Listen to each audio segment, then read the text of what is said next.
For those of you I do know, I am so happy to get 20 hugs this afternoon from you. I have truly missed you all.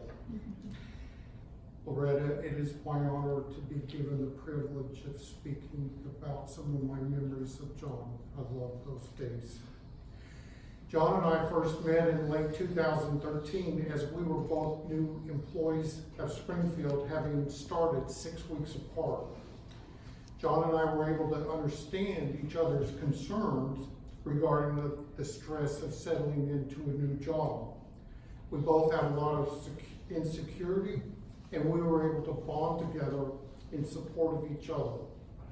During my last 2 years at Springfield, we were able to share the same office space, and that is when the fun began. John had become my best friend by the end of my career.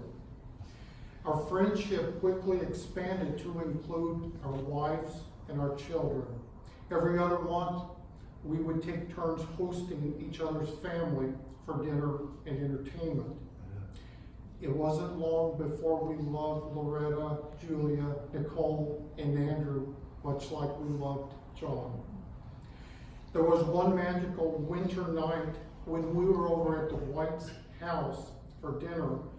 Being wintertime, it was already dark outside when Julia turned out the lights. All of a sudden, Julia's lighted and synchronized hula hoop came on, and she performed a magnificent hula hoop dance for 5 minutes. Julia, I will never forget that special night. Thank you so much. And seriously, your mom and dad were so proud of you. Another special memory we had with the White family was when we traveled to Sun River for 3 incredible days to see the eclipse. We traveled with our beloved office manager, Jane, and the three of our families shared a 3-bedroom rental home. We grilled, we feasted, we hot tubbed, we rode bikes, we explored a lava cave, we survived a flat tire in BFE, and we were blessed to view the rings of Saturn at the local observatory.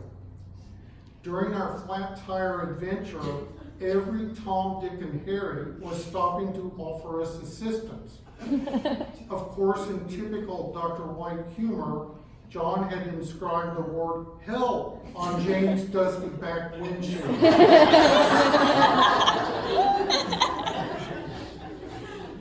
The highlight of that trip was when we got to witness the beauty of a total solar eclipse. For 45 seconds, we yelled and screamed while being bathed in darkness and cool temperatures. Andrew, your presence on that trip was so special. Your mom and dad were so proud to introduce you to us that weekend. John has a bunch of wonderful characteristics, too long to mention, but there are 3 special circumstances that I would like to bring up in my limited time. First, John took the time to enjoy life along the way. Loretta has already given a great example of the first one when John was willing to take 3-year leave of absence from medical school to accompany Loretta to China, who was on assignment there. Loretta, John told me so many wonderful stories about those years, and he often considered those years some of the best years of his life. The other example that exemplified John's love of life was his vacation schedule during our first year of employment. Now, John Bright here, the vacation clause written in our contract, and I had the same contract, was vague, it was non-specific, it was unhelpful, and it was probably written by a moron. John's response to that paragraph was to have a vacation policy that first year, which was probably a little bit too liberal. While mine was probably a little bit too sparse. I was running scared while John was busy enjoying life. I thought my way was the right way.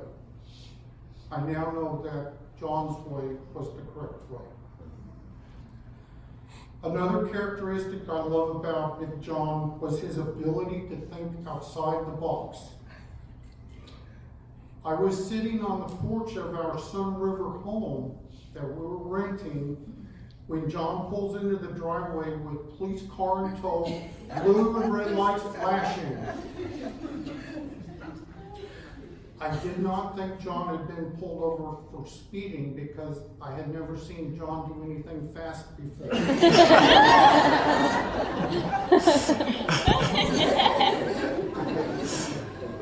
I saw John step out of the car, greet the police officer, and then saw him begin twisting and contorting his neck. John was asked by the officer if there were any mitigating circumstances, to which he replied, "Well, officer, as you can tell, I'm getting up there in years. I've got bad arthritis in my neck. I'm tired and it's time for a nap." Only John could tell such a sad and exaggerated story and get away with it. The officer let him off with only a warning. Another characteristic that I loved about John was his constant use of jokes, pranks, and humor. I'd like to bring your attention to this photograph where John has his arm around me. There's a story behind this famous photograph. The story began when I found a People magazine with the world's sexiest man on the cover. The world's sexiest man was wearing minimal clothing, and his well-oiled and sculpted abdominal muscles were prominently displayed. I found a picture of John's face, and I glued it onto the body of the world's sexiest man.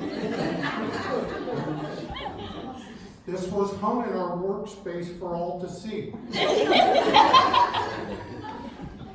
Little did I know John would soon get revenge on me. John learned early on that I tended to get a bit queasy when big burly men would cozy up next to me, put their arms around me, and give me a big, tight, long squeeze.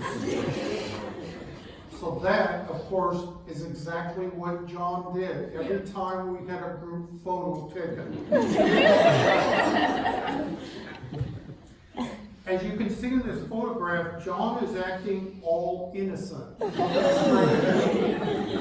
while he is giving me the death squeeze. I was desperate to escape his grip, but was unable to do so. Of course, this photo would periodically show up in my workspace, no matter how many times I took it down. One time I made a mistake of taking a few days off work. John went into my office and turned it into a disaster area by the time I got back to work. Upon opening the door to my office, I was waist deep in balloons. Glitter covered my chair, desk, and telephone.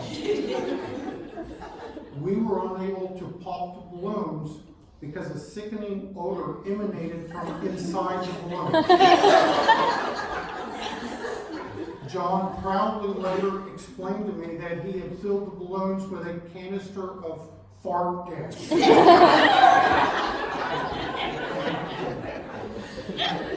I want you guys to know that fart gas is a euphemism because the real term I can't use today.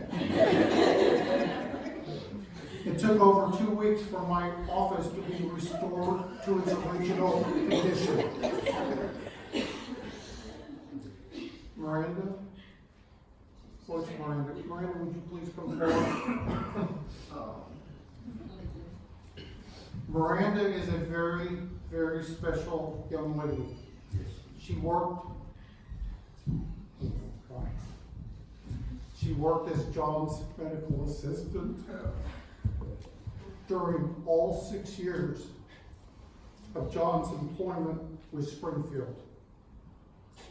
John absolutely loved and respected Miranda's professional capabilities.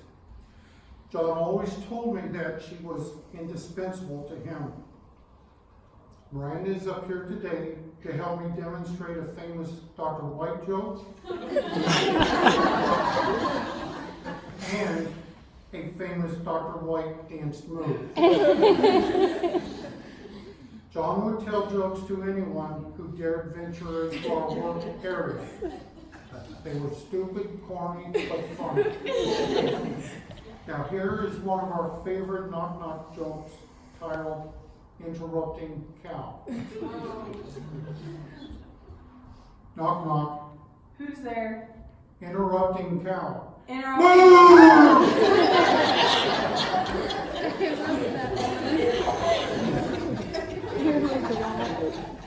I could always tell inside a patient room when the interrupting cow joke was going on because I couldn't hear my patient. Finally, here is one of the best examples of John's love of life. Fortunately, there are pictures that exist on Facebook to prove that the following story is true. We had a stereo system in our office which played golden oldies. John loved a corny song called Jenny, which you just heard here a few minutes ago. Jenny is a song about some pathetic dude who has Jenny's phone number, but he's too afraid to call her. When the song would come on, John would get me out of an exam room, he would crank up the volume, and we would all begin dancing single file around the pause with patience in the There was one other rule John had. When we got to Jenny's number, we had to wildly move our arms and shout out the number. Now, Miranda and I are going to get the song started with a prop from my phone, but when we get to Jenny's number, as a tribute to John, I want audience participation. We're gonna sing Jenny's phone number 4 times as it is sung. I don't know it. Okay. Okay, just a second. Jenny, I've got your number. I need to make you mine. Jenny, don't change your number. 8675309. 8675309. 8675309. 8675309.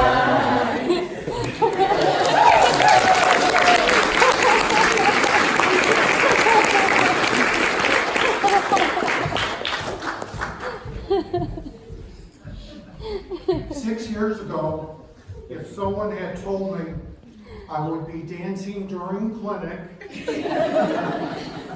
with elderly patients on a walker, I would not have believed it. What a wonderful legacy my friend has left me. Finally, Nicole, Julia, Andrew, your father loved you dearly. I have heard more stories about the 3 of you than you can ever imagine. Your dad was incredibly proud of you. Loretta, John loved you dearly. He was intensely proud of your professional career and your Pulitzer Prize winning journalism. I know John was so proud of you and even had dreams of writing a book about your career. Jeanette and I spent our last night in Oregon 1.5 years ago. We were surrounded by boxes awaiting our pack out to Texas the next day. John and Loretta came over that night for our Super Bowl party. Our wives don't like football, and John and I didn't care who won the game. But the four of us had a great time. We had good food, good drink, and great companionship. It is very fitting to me as I look back on that night now that our last night in Oregon was spent with our best friends. Jeanette and I are soon to be on our way to the coast for this next week. From my 4th floor balcony view, I will marvel at God's infinite beauty and will allow myself to be mesmerized by the endless waves crashing in. I will cherish my memories with John. I will thank the Lord for allowing my wife to intersect with John's life. Jeanette and I will raise a glass of Chardonnay and offer a toast to our beloved friend.